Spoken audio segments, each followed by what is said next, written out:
મારું નામ દલવાડી દશરથભાઈ રમણભાઈ છે. હું આતરસુંબા ગામ તાલુકા કપડાનો વતની છું. મારા સર્વે નંબર 23-1 પૈકી 4ની અંદર આતરસુંબાના ઈસમો દ્વારા ગેરકાયદેસર દબાણ કરી અને ઘોડાબાદનો તબેલો બનાવેલો હતો. આના વિરુદ્ધ મેં વારંવાર પોલીસને ફરિયાદ પણ કરી હતી.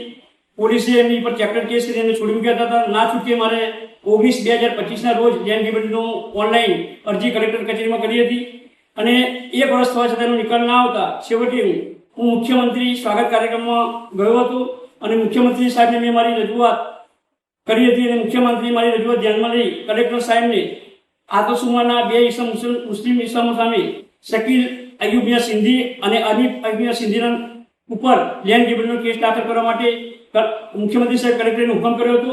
એના અનુસંધાનમાં કાલે તારીખ 9/6/2026ના રોજ ખેડા જિલ્લાના ડીવાયએસપી સાહેબ વાજપેયી સાહેબ દ્વારા સ્થળ તપાસ કરીએ અને પોલીસ દાખલ કરવા માટે મને બોલાવ્યો હતો.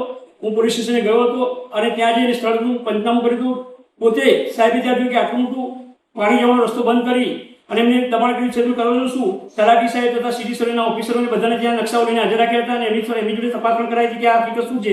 તેમણે તમને રજૂ કર્યું કે સાહેબ આ આટલું બાંધકામ કર્યું છે, નાખી સરકારી જમીનમાં બાંધકામ કર્યું છે અને આ લોકો માથા ભરે છે અને એમના કુટુંબવાળા પણ માથા ભરે છે અને એ લોકો અમને મારી નાખવાની ધમકી પણ આપે છે અને અત્યારે મારી જાનની, મારા પરિવાર અને મારી પર જાનનું જોખમ છે. મારે મુખ્યમંત્રી સાહેબને નમ્ર વિનંતી છે કે આ લોકો દ્વારા કોઈ કડક કાર્યવાહી કરી અને અમને રક્ષણ આપે એ માટે હું નમ્ર વિનંતી કરું છું. કલેક્ટર સાહેબ અને મુખ્યમંત્રી સાહેબને પણ આભાર માનું છું કે જેમને મારી વાત ધ્યાનમાં રાખી અને આ ગુનો દાખલ કરવામાં મને મદદ કરી. એ બદલ હું એમનો ખૂબ ખૂબ આભારી છું. આંતરસુબા જે ગામ છે ત્યાં આગળ સર્વે નંબર 23-1 પૈકી 4ની જે જમીન છે એ જમીનના માલિક છે દશરથભાઈ દલવાડી.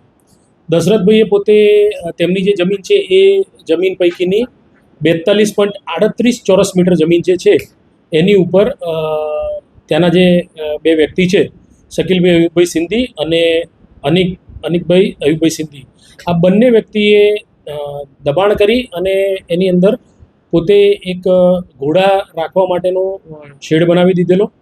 તો તે અનુસંધાને આજે દશરથભાઈ દલવાડી નાઓએ લેન્ડ ગ્રેબિંગ કમિટીમાં ઓફિશિયલ અરજી કરેલી.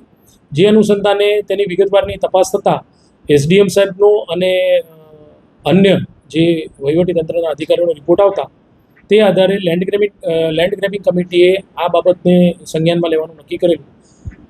તે અનુસંધાને ગઈકાલે દશરથભાઈ દલવાડી ફરિયાદ આપેલી છે. ફરિયાદ આધારે આ કામના બંને આરોપીઓ શકીલભાઈ અયુબભાઈ સિંધી અને અનિકભાઈ અયુબભાઈ સિંધી બંનેની અટકાયત કરવામાં આવેલી છે.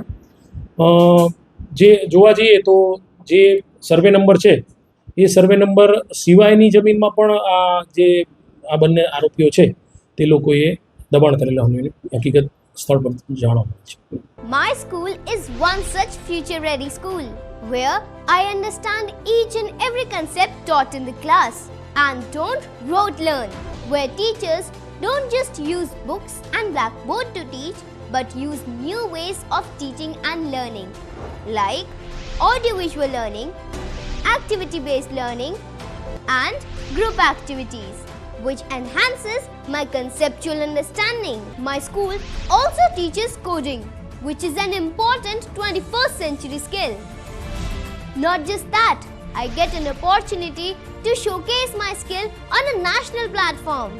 And with all this, I acquire important skills that make me future ready and confident. Would you also like to know where is my future ready school? Visit now and see for yourself.